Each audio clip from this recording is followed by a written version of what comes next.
Okay, welcome ladies and gentlemen to another edition of Sandy Hook Hoaxers Debunked, brought to you by NewtownPostExaminer.com and SandyHookStalkers.wordpress.com. I'm your host, Keith Johnson. Today we go back to the YouTube channel of Professor Doom1 and review one of his latest videos entitled Sandy Hook. I was, in fact, debunked, but offer the smoking gun in return. Very peculiar title. Anyway, the debunking he's referring to came from yours truly in one of my last videos where I conclusively proved the fallacy of the arguments he presented in two of his previous videos, which is this one and this one here. And to his credit, Professor Doom owned up to his mistakes, but then almost immediately, and as I expected he would, offered up a replacement theory that he claims now seals the deal about Sandy Hook being a staged event. Okay, now folks, as you may remember me pointing out, Doom likes to insert phrases into the titles of his videos, like bombshell evidence or the final nail in the coffin. Well, this video is no exception. This time he uses the phrase smoking gun. And the smoking gun evidence in Doom's latest video is this Department of Homeland Security vehicle, or I should say one that looks like it, that was spotted at Shees on December 14th, 2012. According to Doom, the mere sighting of this one single DHS vehicle at the scene of the crime is enough to prove that Sandy Hook was a hoax. And so now he has declared case closed. I guess it's now time to take this smoking gun evidence to a grand jury and start handing down indictments. Okay, we'll get into that soon enough, but let's take Doom's video one item at a time. First of all, after he acknowledges his mistakes, he says that there was one thing that I got wrong. And what you're about to hear is probably one of the most bizarre rebuttals in recorded history. Let's listen in. Now, one thing I want to state here that Keith Johnson is wrong about, he stated that the Oxford police officer lives in this area, and that he received a medal because he happens to, or an award, I'm sorry, because he happens to be a liaison officer with the Connecticut State Police. And that's the reason why he got the award. Well, it still doesn't escape the fact that there was an Oxford right here, Keith. There's an Oxford ambulance right here. So I guess he drove an Oxford ambulance to the site. Huh. Interesting. So that kind of nullifies your argument that you're using a newspaper article, or I'm sorry, an article off the internet site of a newspaper source that states that the reason why he was there is because he's an officer who lives in the area. So why is this Oxford ambulance there? Okay, now. Wow, I mean, do I really need to explain why an ambulance from Oxford, a neighboring town about 14 miles away, why it was there at the scene of a mass shooting? I mean, that's what they do. It says here, we currently provide mutual aid backup service to any town that requests services in our area. So let's get this straight. Doom spots an Oxford ambulance at the scene and assumes that it was driven there by this Oxford police officer. Are you kidding me? I mean, first of all, it doesn't take very much effort to find out that Oxford Ambulance is a privately held company. It's not a taxpayer-funded service. Whereas Luke Ramirez, one of the recipients of a state police award, is a public servant who works for the Oxford Police Department, which just so happens to be managed by the state police. And all of this was explained in my video, so I don't really feel compelled to reiterate too much about this. Just a bizarre rant, but talk about misrepresenting the facts. I never said that Ramirez lived in the area. I never said he was a liaison with the state police, and I never said that's why he got an award. Let's replay the clip to hear exactly what I said. Just look up this article. It says it all. His son went to Sandy Hook Elementary School, and he rushed to the scene to see if his kid was all right. And he's an officer at Oxford, a neighboring town. Wow, I really am loud, aren't I? Well, as you can tell in this video, I'm trying to tone it down a little bit. So anyway, enough with that. Let's move on to the next topic. Now, Doom, he's still obsessed with this awards ceremony that was held in July of 2013.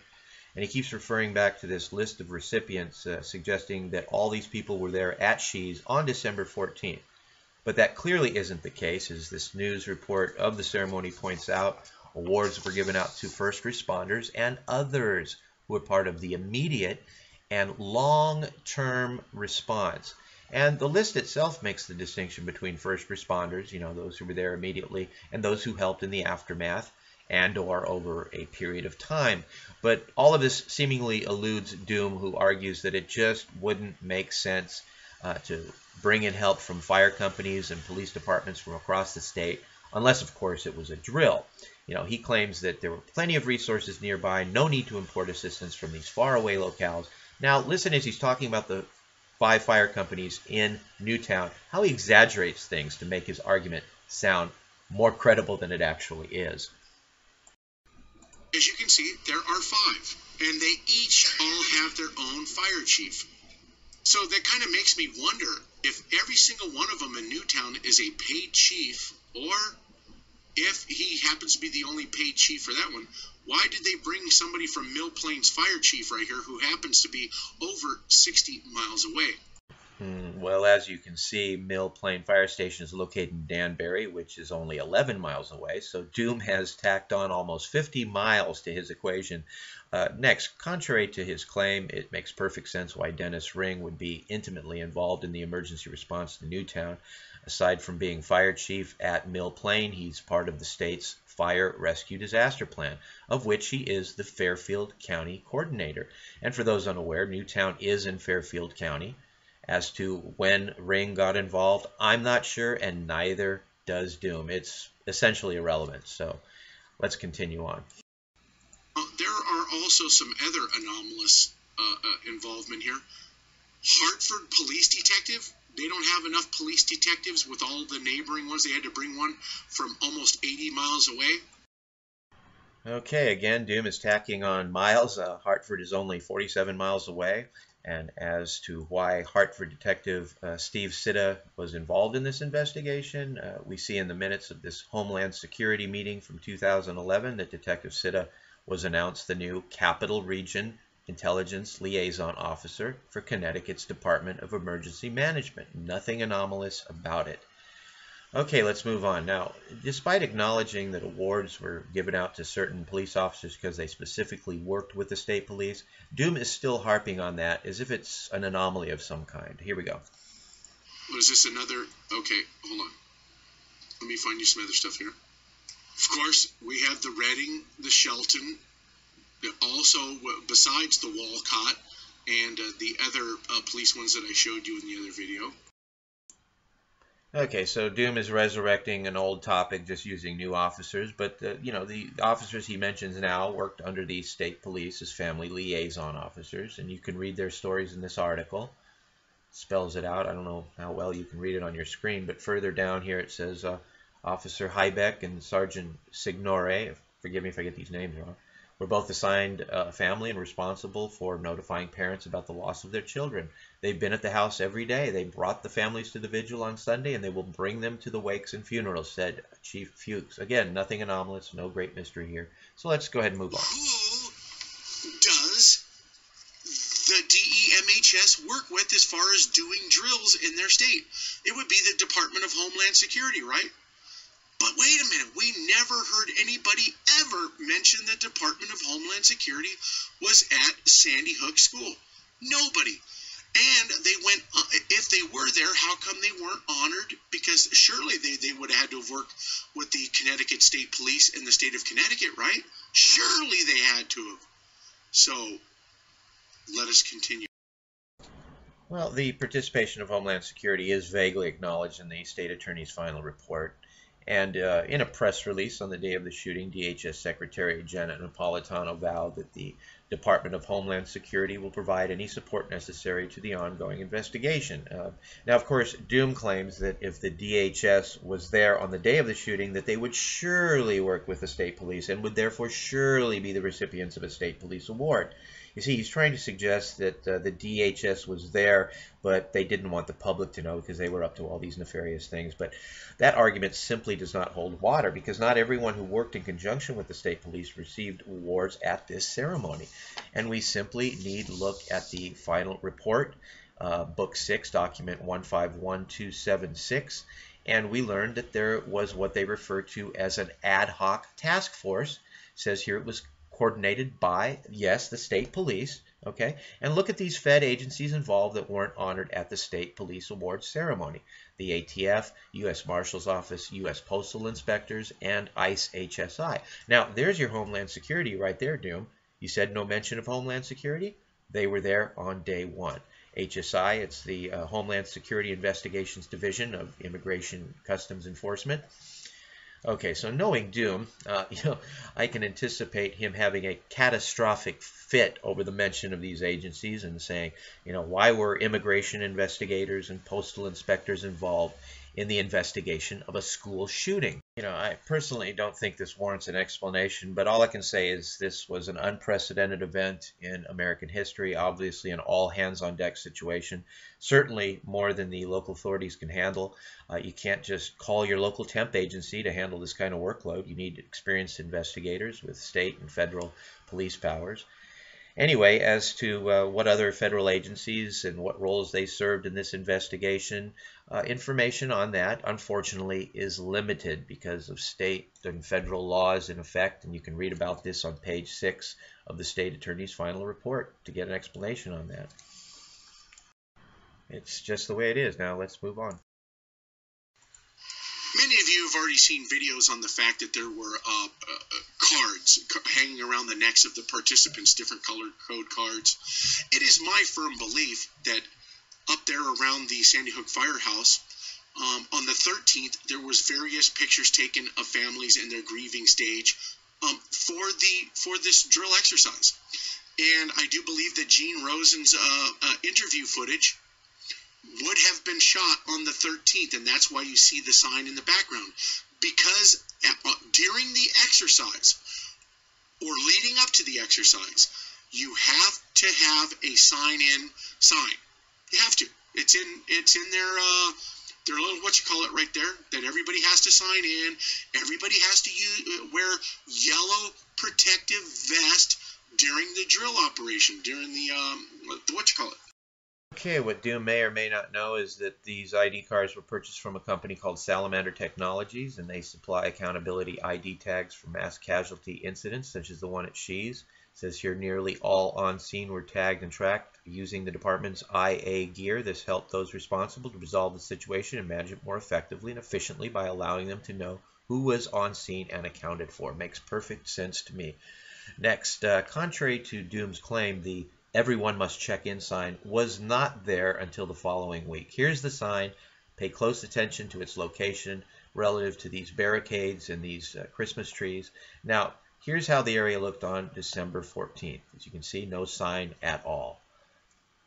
And here's a better view. As you can see, this would be where the sign would be, the barricades, the Christmas trees. You can see that there's no sign at all. Now, the sign was first seen on Tuesday, December 18th, during this Fox News interview with Megyn Kelly and Gene Rosen. And this was a live interview, and Kelly refers to the day of the shooting during this interview as, quote-unquote, last Friday morning. And if you want further confirmation that this interview was conducted on December 18th, here's a tweet that Megyn sent out on December 18th. Gene Rosen, the grandfather and neighbor who kept 6 children that fled Newtown safe, joins me in moments to tell his story. Okay, let's get on with it. Now, Doom continues to push this idea that Shees was a multi-agency drill by pointing out supposedly out-of-town emergency crew. Now, he really steps in it this time. Check this out. Besides this being another multi-agency right here, as you can see, they have 5 firehouses in Newtown, but yet they bring what? This is not Newtown Volunteer Fire Department. It's not Sandy Hook Fire Department. So who the hell is HVFD? But anyway, HVFD is the Hollyville Fire Department, and contrary to your claim, it is one of the 5 Newtown fire companies. And yes, they were involved in the response to the Sandy Hook school shooting. As a matter of fact, on their webpage, they have a number of letters from admirers written to them from across the country, thanking them for their service. Okay, so let's wrap up with addressing his smoking gun evidence here. Okay, you guys see this right here? See this blue stripe right here? You see what this says right here? says Federal Protection Police, and there it says Homeland Security, and there is the Homeland Security emblem right there. See it? Homeland Security. There's the blue stripe. Look at the wheels, folks. Look at it close. It's been there for you the whole time. The whole time. See it? Let me back it up for you so we can watch it again. He says are the police who selflessly went in on... It's right there. Federal. Federal. Protection. Police. Federal Protection Police. Homeland Security. Tell me, folks, the only reason that Department of Homeland Security Federal would even be there is if they are the ones who are running this exercise. They are running it with the aid of the DHS Regions 5, 4, and 2, whichever regions were there that we saw, the regional coordinators. We saw the exercise manager. We saw all the trainers. Now you are seeing the Department of Homeland Security was, in fact, at Sandy Hook. Keith Johnson, where's my credit? Where's my kudos? Yes, well, Doom, I don't find anything extraordinary about your find here, so no cookie for you. I mean, what is this? Some kind of straw man argument that you're trying to make? First of all, you make this totally ridiculous statement. The only reason that Department of Homeland Security Federal would even be there is if they are the ones who are running this exercise. Okay, now that's just total bullshit. And I would challenge Doom to show me which federal policy prohibits the U.S. Department of Homeland Security from showing up at the scene of a school shooting. As a matter of fact, considering the massive response from all of the federal, state, and local agencies, I'd be very surprised to learn that the DHS was not among them. I mean, after all, the DHS is tasked with preventing domestic terrorism and enhancing security of the homeland, right? And if you're going to provide training in active shooter preparedness like the DHS does, does it not make sense to send your trainers to the scene of a real live shooting like the one at Shees? I mean, it certainly makes sense to me. Now, as far as them running the show, as Doom says, when you find out what division of DHS this vehicle is from, folks, I think you'll agree that they are among the least likely to be coordinating any kind of top-off exercise or school safety drill. Now, in order to get a better look at this vehicle, I'm going to show you this clip from Doom's colleague, one he recently uploaded, and it's in slow motion. And that's my pointer right there. And as you can see, it's a DHS vehicle, Federal Protective Service. See the guy in the cab? He's driving solo. Looks like a young dude. Name tag, badge, arm patch. In other words, he's a uniformed officer, not a drill coordinator. Now, check this out, folks. Now, what is the Federal Protective Service? Here's their webpage. Yeah, it's a part of Homeland Security, but it's a federal law enforcement agency that provides integrated security and law enforcement services to over 9,000 federally owned and leased buildings, facilities, properties, and other assets. So in other words, they're essentially an armed police force that guards federal property. That's what they do. That's their job description. Now, their main office for this region is in Boston, but they're all over the place. I mean, every city has federal property, post offices, IRS buildings, Social Security offices, federal courthouses. Now, that's not to say you're going to find them every day at your local post office, but they are responsible for keeping those places safe. Now, folks, you're going to see these uniformed officers manning the metal detector at your federal courthouse, but you're not going to see them at elementary schools coordinating school shooting drills. Now, why was this officer there, this uniformed officer? All we can do is speculate. All I can do is speculate. All Doom can do is speculate. For all we know, he was one of dozens, if not hundreds, of law enforcement officers who were in the area that day, heard about the shooting on their radios, and self-deployed. Now, we know about this self-deployment because it was a big problem, according to Maureen Will, Newtown EMS director. And here she is speaking at the Charter 50 Summit about the Sandy Hook response and the problems they had with road congestion and things of that nature. That's what happened when law enforcement showed up. Police chiefs and local police officers, don't be mad at me. The Connecticut State Police deployed. They did an all-call. Every Connecticut State Trooper was coming into Connecticut, was into Newtown. All of the law enforcement agencies surrounding us would have heard it on their scanners, self-deployed. You cannot self-deploy. We had police self-deployed, we had fire self-deployed, and we had EMS from other towns self-deployed, all without us even knowing about it. Okay, so the question remains, what was this officer doing at the scene? Was he called there? Did he show up on his own? Was he transporting personnel or equipment or paperwork from a federal facility that he was guarding at the time? Or did he just hear it on his scanner, showed up and found out he wasn't needed and left? I mean, since we can't find mention of the Federal Protective Service in the report, there's any number of explanations that'll work. The important thing to stress is this is all speculation on my part and on Doom's as well. He certainly hasn't provided us with one shred of evidence to support his claim. It's just another big fail. All right, folks. Well, that's just about going to cover it for me today for this edition of Sandy Hook Hoaxers Debunked. Excuse me, what'd you have to say, Professor Doom? Keith Johnson, where's my credit? Where's my kudos? You get nothing. You lose. Good day, sir.